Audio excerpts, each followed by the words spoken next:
bagi tim-tim yang bermain untuk malam hari ini. Dan tanpa berlama-lama, ini dia. Langsung saja kita menuju match yang keempat. Altrigo di awal-awal, dan sekarang Jimmy gantian yang tidak bermain. Ini adalah line up utama yang dimiliki oleh Bigetron, atau line up utama yang dimiliki oleh Altrigo untuk menghajar para pemain-pemain Pandum yang sudah mulai datang ke posisi mereka. Satu tembakan dari Krypton yang berhasil setidaknya mengurangi jumlah pemain Pandum yang akan datang, kuantitas pemain Pandum yang akan datang, dan Krypton kembali melakukannya kembali. 2 pemain diambil oleh Krypton. Mungkin clutch akan terjadi dan tumbang 1 pemain lagi. Dengan adanya Rosemary, maka jiwa dewa perangnya kembali masuk ke tubuh dari tim Altrigo. Yes, betul sekali. Setelah memulangkan dari Bigetron kali ini Pandum, mereka sudah mulai terpincang-pincang. Bahkan sisa 2 poin yang terakhir, Frenzy agak sedikit kelimpungan. Dia harus melawan pemain-pemain dari Alter Ego. Tumbang juga Frenzy. Sisa 1 yang terakhir, Dimzy coba memberikan beberapa damage dan dominating. Diamankan oleh Alter Ego Dimzy. Last man standing dari tim Pandum. Akankah dia bisa bertahan? Tapi ternyata ada tembakan dari sisi yang lain. Shadow Esport join the fight. Mereka pun mendengar hal tersebut dan ingin ikut campur dalam fight tersebut. Alter Ego, mereka pun ternyata hanya menyisakan Rosemary dan juga Zuxi saja. Ini tentu menjadi satu buah PR yang cukup besar bagi Alter Ego, karena dari Shadow Esport mereka masih utuh dengan 4 pemainnya. Bahkan ada beberapa informasi-informasi yang sudah mereka dapatkan. Nah, ini challenge sih Rosemary.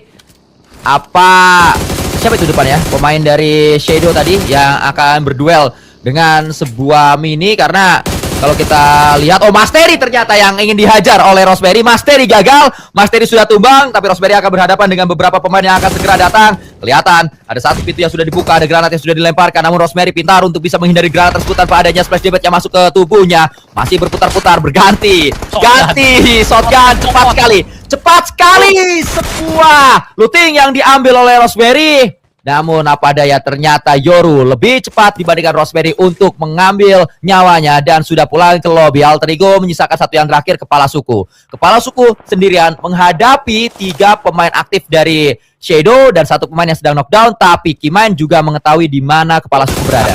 Kakinya kelihatan, tapi ternyata Zuxi dia berhasil kabur dari beberapa peluru-peluru panas dari seorang Kimain. Glue Squad Esport, mereka pun sudah mulai mendengar huru-hara yang terjadi, akan coba untuk mendekat menuju ke area dari Shadow Esport dan Stickly. Dia akan coba menggali informasi menuju ke arah depan. Ada Mastery yang sedang dievakuasi, tapi di sisi yang lain kita bergeser menuju ke arah dari RRQ.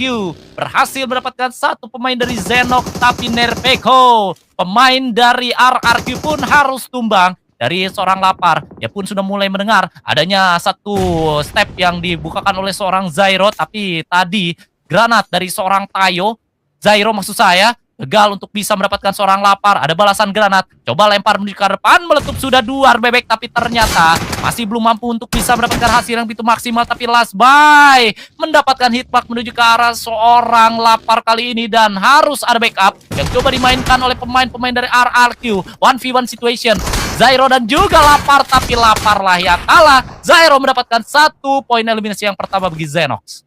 Sudah pulang, Pandum pun tidak bertahan. SV juga mengalami hal yang sama. 11 tim tersisa saat ini. Begitu sangat disiplin sekali, tapi Sanju sudah mulai tertembak meskipun memang menggunakan 1 buah hovercraft. Tapi tiba-tiba RRQ mereka akan coba untuk meretake kompon dari seorang Pepeng. Pepeng, last man standing dari SLI yang berada di area tersebut, coba untuk bisa didapatkan. Ada 1 buah granat yang coba untuk mendapatkan seorang Pepeng, namun memang Pepeng masih tegap berdiri, tidak bergerak sama sekali. Posisi dari seorang Pepeng agak sedikit jiper, itu mungkin lututnya agak sedikit bergetar. Tapi granat selanjutnya dari seorang Yami dan juga Norpeko akan coba untuk mendapatkan seorang Pepeng, tapi Yami ini cukup cerdik sih. Kayaknya dapat nih granat dari itu dia kelihatan. Pepeng pun sudah mulai membukakan tembakannya, tapi akhirnya pun Pepeng tidak mampu untuk bertahan dan pulang. Lagi-lagi SLI harus pulang dengan begitu. Efeko dimainkan, tapi Alpha, lihat bagaimana kualitas dari Alpha. Itu bukanlah sesuatu yang kebetulan, itu adalah sesuatu yang memang sudah menjadi makanan sehari-hari dari Alpha. Pemain yang sempat mencicipi PMGC, sempat mencicipi PMGC, sehingga kualitasnya tidak perlu diragukan. Seperti halnya Let's Buy didatangkan jauh-jauh dari Manado, berhasil membawa Zenox tampil dengan begitu baik di hari terakhir di minggu yang pertama dengan mendapatkan WCD, namun Alter Ego juga sudah pulang. Zuxi tadi tidak bertahan di posisinya. Yes, betul sekali. Terlihat juga Cloud pun sudah mulai berpulang di peringkat yang ke-8, berarti ada total 7 tim yang masih bertahan dengan 16 pemain yang masih aktif di area lobby. Ada total 6 tim yang masih tersisa dari RRQ. Mereka menguasai daerah dari selatan, tapi sepertinya RRQ sedang screening mencari posisi lawan-lawannya. Ada Lazbai, pemain terakhir dari Zenox ID, tapi Genpos sudah mulai coba untuk dicari oleh seorang Lazbai, tapi malah Lazbai lah yang tumbang. Zyro coba untuk menggali-gali informasi, tapi kabur dia karena cukup sulit. 3 pemain RRQ berada di area tersebut dan domination didapatkan oleh tim RRQ saat ini. Zyro coba untuk dicari, di-tracking oleh seorang Nerpeko, tapi Zyro pede dia coba tarik mundur menuju ke area pinggiran-pinggiran pantai. Di sisi yang lain Botex dari Mekjo pun harus pulang ke lobby. Oh, Zyro pulang. Ya, 5 tim sekarang dari beberapa tim yang memang sebenarnya udah agak pincang ya. Nightmare punya 1, Dewa United punya 1 pemain tersisa karena satunya sudah knockdown, tertangkap oleh Boom. Sementara RRQ menjadi yang terdepan untuk bisa mendapatkan winner-winner chicken dinner. Jumlah pemain mereka cukup banyak, tapi Dewa United hati-hati, nyangsang di atas. Akral sudah tidak efektif karena tugas Akral di atas adalah memberikan sebuah serangan kejutan. Kalau di atas dia udah tidak mengejutkan untuk lawan-lawannya, maka tidak efektif. Posisi dari Akral udah ketahuan sama Daybot. Lebaran utility juga akan sulit sekali diberikan oleh Akral, bahkan meledak di udara saja tadi. Percobaan yang kedua dimainkan oleh Akral. Daybot juga sempat menjadi legend dari Dewa United karena cukup panjang perjalanan Daybot bersama Dewa United, bahkan membawa Dewa United as menjadi juara dari PMCS Summer di 2024. Yes, betul sekali. Kita akan lihat siapakah yang akan menang di fight tersebut, ataukah dari Daybot atau dari arahnya seorang Akral. Tapi kita geser terlebih dahulu menuju ke arah dari RRQ, yang dimana dari seorang No Mercy pun sudah mulai ketahuan coba untuk didapatkan oleh seorang Genpos. Bahkan ada sebuah granat yang coba dimainkan menuju ke area seorang No Mercy. Akankah mampu? Tapi ternyata masih belum mampu untuk menjangkau posisi dari seorang No Mercy. Masih dicari, di tracking, tapi gak masuk hitmarknya menuju ke area seorang No Mercy, sehingga dia pun langsung tarik mundur. Tapi Akral, dia menggunakan healingan yang terakhir. Tentu ini akan menjadi satu PR bagi dirinya untuk bisa tetap bertahan di atas dari jembatan tersebut. Tapi Oka terlihat ditembak, tapi masih bisa untuk menghindar. Akral harus segera turun menurut saya karena posisinya sudah tidak enak. Bahkan saat lagi zona bakalan menyelimuti badan dari seorang Akral. Akankah bisa bertahan? Dan ternyata masih bisa untuk turun.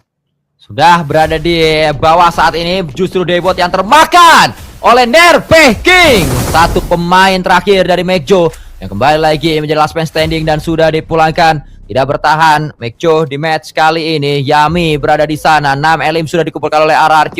Dan RRQ yang dari tadi masih mencari jati diri kembali lagi mendapatkan late game. Dan ini adalah late game yang harusnya bisa di-maintain oleh para pemain RRQ. Karena lihat dari medium map sudah terbuka, RRQ berada di tengah zona. Lawan-lawannya tinggal berada di sisi kiri atas saja, seperempat dari zona saja. Sementara tengahnya sudah dikuasai oleh RRQ dan zona semakin menguntungkan RRQ, tinggal menunggu waktu. Yes, ini ya udah cukup besar ya probability dari RRQ untuk bisa mendapatkan winner-winner chicken dinner. Tinggal menyelesaikan seorang Akral, tinggal menyelesaikan 2 pemain terakhir dari Boom. Tentu winner-winner chicken dinner bakalan dideklarasikan oleh tim RRQ. Tapi ternyata ada lindasan. Jelas itu pemain terakhir dari Dewa United, Akral, langsung dihabisi oleh Boom Esport. 2 tim yang terakhir last dance. 2 pemain dari RRQ, 3 pemain dari RRQ dan 2 pemain dari Boom Esport. Siapakah yang akan bisa mendapatkan winner-winner chicken dinner? Match kita yang keempat, kita akan melihat dari seorang Okta dan juga Sanju. 2 pemain terakhir tersebut akan coba masuk dari area sebelah kanan atau dari arah sebelah timur menuju ke arah seorang Genpos harusnya. Tapi Yami kelihatan sudah mulai tarik mundur. Begitupun dengan seorang Nerpeko, akan coba repositioning terlebih dahulu. Namun begitu sangat disiplin sekali pemain-pemain dari RRQ. Meskipun memang posisinya berada di area tengah-tengah zona, bisa nguasain area dalam zona, tapi belum ada tembakan yang coba dimainkan oleh RRQ. Perlu menjadi catatan bahwa Boom adalah tim yang berakhir di peringkat nomor 18 untuk minggu pertama. Berarti sejauh ini Boom belum punya weak point, atlik point, dan mereka masih terus berupaya untuk bisa memperbaiki permainannya di minggu yang kedua. Dan dengan adanya satu late game ini menjadi satu hal yang juga cukup positif. Setidaknya ada catatan untuk coaching staff bahwa ini adalah late game yang bisa diambil oleh anak-anaknya. Bagaimana mereka bisa mendapatkan late game, mungkin pendekatan ini yang perlu diulang terus dan dipertajam oleh Boom. Tapi tidak sadar bahwa Genfos berada di sisi kiri. Ini mengingatkan saya kepada momentum yang juga dimiliki oleh McJo menuju ke Daybot tadi, atau maksudnya menuju ke Krypton tadi dari Daybot. Dan kembali lagi tinggal menunggu waktu. Sanju tertangkap, winner chicken dinner diambil oleh sang raja RRQ Ryu. RRQ Ryu